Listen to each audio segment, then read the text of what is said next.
So what we had is a concept that seems to have grown in interest over the last few years.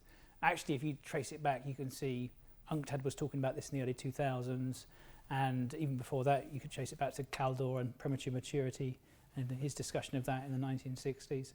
I mean, what we're talking about this sort of contraction of manufacturing shares of employment, or GDP. Overall, I think you can say that maybe 2/3 of developing countries seem to be going through such a process. Certainly if you compare the early 1990s to the more recent data. And that matters quite a lot because manufacturing has important properties in terms of creating lots of jobs, creating spillovers and benefits for economic development. Listening to the papers today, I think there's some heterogeneity and nuance that's coming across.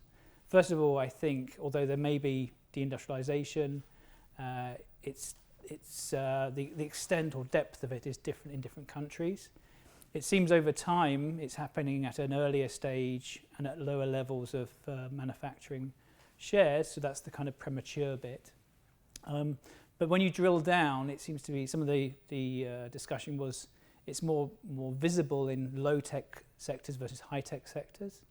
It may be more visible in some part of the world than others. I mean, overall, the global economy hasn't de-industrialized in a sense of the kind of manufacturing shares of the global economy.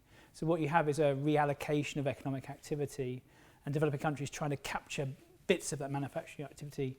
And as more and more countries compete in global value chains or for bits of global value chains, I think that's spreading manufacturing thinner and thinner and thinner. So the ability to use manufacturing in the way it was used in East Asia to create jobs and economic development, I think over time is becoming harder. So although the precise pattern of premature de-industrialization is open to discussion, I think the existence of it is clear enough.